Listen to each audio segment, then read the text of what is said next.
بسم اللہ الرحمن الرحیم۔ السلام علیکم۔ قرآن پاک کی ڈگری قبر میں بھی ویلڈ ہوگی آپ کے لیے۔ آپ دنیا کی ساری ڈگریاں لے لیں مگر وہ بس دنیا میں ویلڈ ہوگی، وہ نہ قبر میں ویلڈ ہوگی نہ آخرت میں۔ دنیا کی ڈگریاں آپ کو کامیابی کی ضمانت نہیں دیتی مگر قرآن پاک کی ڈگری آپ کو بعد میں آخرت کی پہلے دنیا میں کامیاب ہونے کی ضمانت دیتی ہے۔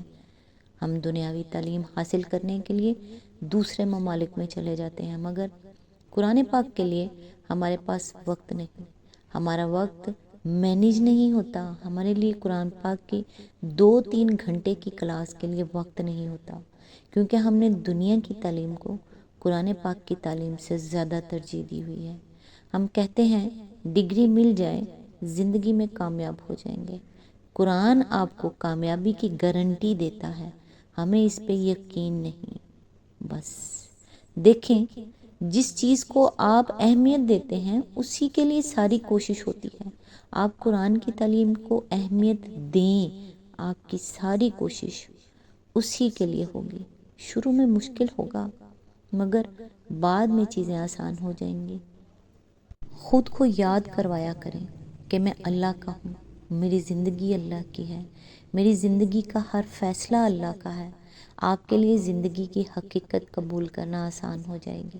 جب انسان کچھ بناتا ہے تو اپنی طرف سے پوری کوشش ہوتی ہے، اس میں کوئی کمی پیشی نہیں رکھتا، اور اللہ پاک جو ہر کام میں پرفیکٹ ہے کیسے ہو سکتا ہے وہ آپ کی زندگی کو پرفیکٹ پلان نہ کریں۔ ہم اللہ کے ہیں، ہماری زندگیوں کا ہر فیصلہ اللہ کا ہے۔ ہم نے اللہ کی طرف جانا ہے، یہاں کی ہر چیز اللہ کی دی ہوئی ہے۔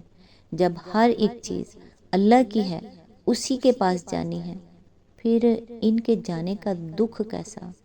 چھوڑ دیں لوگوں کا سوگ منانا، اس بات کی خوشی منائیں کہ آپ اللہ کے ہیں، جس کے لیے انسان مر مٹنے کو تیار ہے، جس کے حکم پہ کائنات کا ذرے ذرے کا نام زمین سے مٹ سکتا ہے۔ اللہ تعالیٰ سے دعا ہے کہ وہ ہم سب کو نیکی کی ہدایت دے اور اپنے نیک بندوں میں شامل کرے۔ اللہ تعالیٰ آپ کو اور آپ کے تمام اہل و عیال کو اپنے حفظ و امان میں رکھے، آمین۔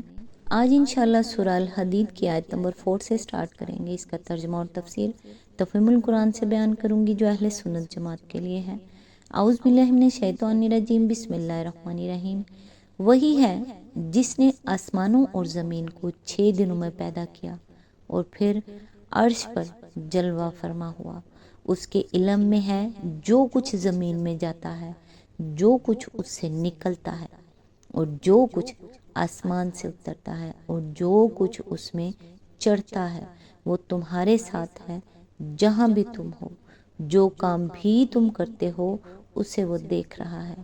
اس کی تفسیر ہے یعنی کائنات کا خالق بھی وہی ہے اور فرمانروا بھی وہی۔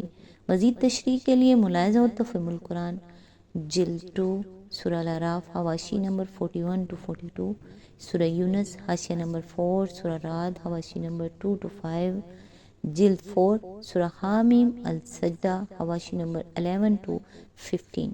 اسی آیت کے ضمن میں آگے فرمایا، بالفاظ دیگر وہ محض کلیات ہی کا عالم نہیں ہے بلکہ جزیات کا علم بھی رکھتا ہے۔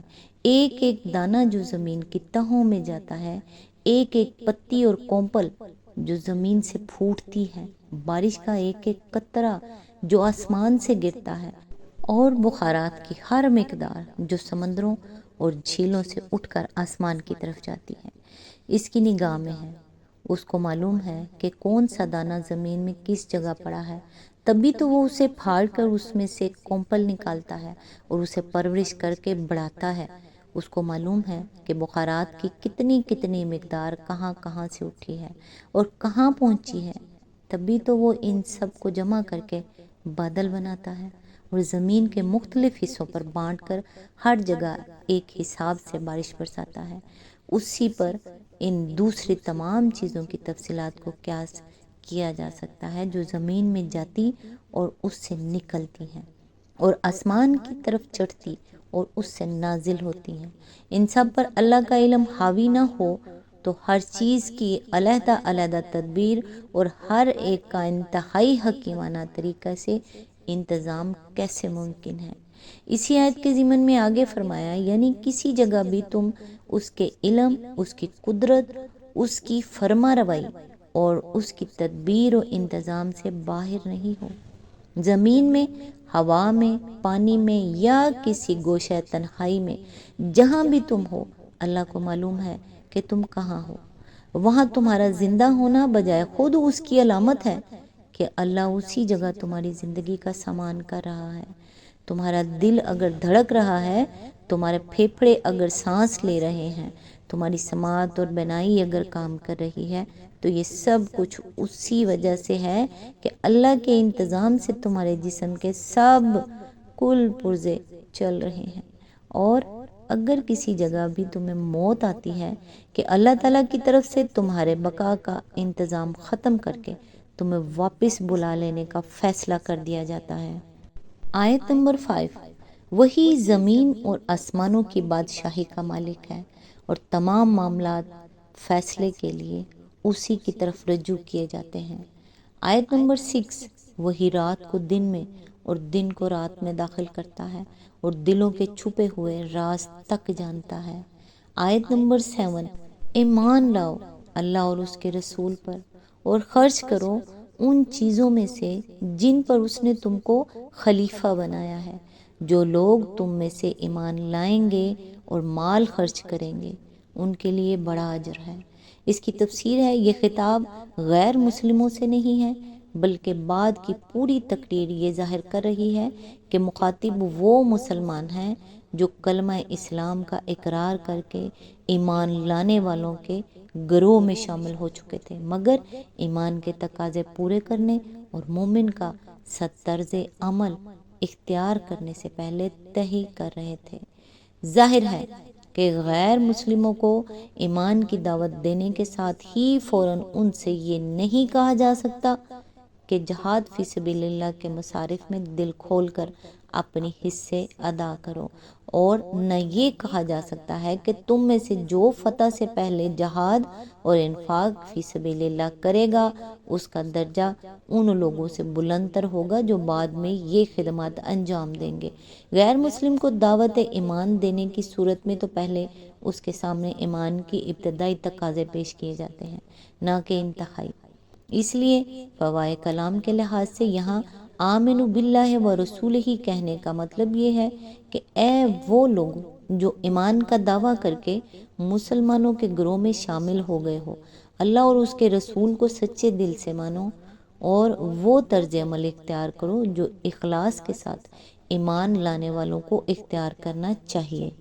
اسی آیت کے ضمن میں آگے فرمایا اس مقام پر خرچ کرنے سے مراد عام بھلائی کے کاموں میں خرچ کرنا نہیں ہے، بلکہ آیت نمبر 10 کے الفاظ صاف بتا رہے ہیں کہ یہاں اس سے مراد اس جد و جہد کے مصارف میں حصہ لینا ہے جو اس وقت کفر کے مقابلے میں اسلام کو سربلند کرنے کے لیے رسول اللہ صلی اللہ علیہ وآلہ وسلم کی قیادت میں برپا تھی۔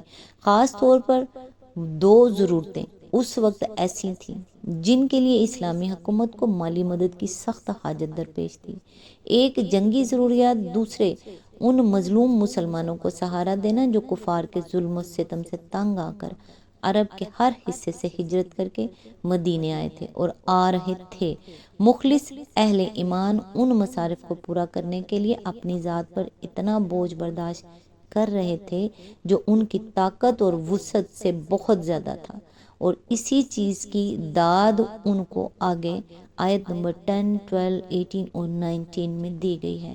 لیکن مسلمانوں کے گروہ میں بکثرت اچھے خاصے کھاتے پیتے لوگ ایسے موجود تھے جو کفر و اسلام کی اس کشمکش کو محض تماشائی بن کر دیکھ رہے تھے، اور اس بات کا انہیں کوئی احساس نہ تھا کہ جس چیز پر ایمان لانے کا وہ دعویٰ کر رہے ہیں اس کے کچھ حقوق بھی ان کی جان و مال پر عائد ہوتے ہیں۔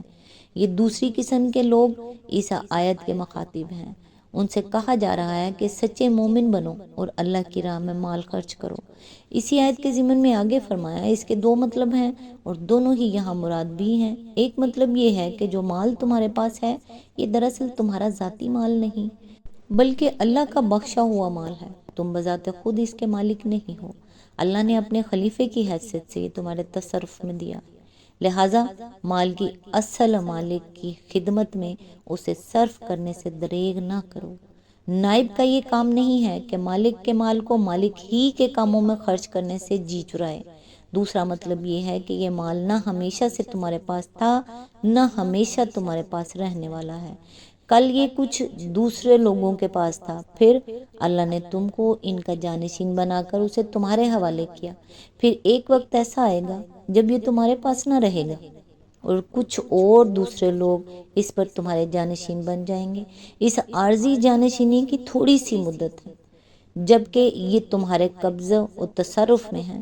اسے اللہ کے کام میں خرچ کرو تاکہ آخرت میں اس کا مستقل اور دائمی اجر تمہیں حاصل ہو۔ یہی بات ہے جس کو نبی صلی اللہ علیہ وآلہ وسلم نے ایک حدیث میں بیان فرمایا ہے۔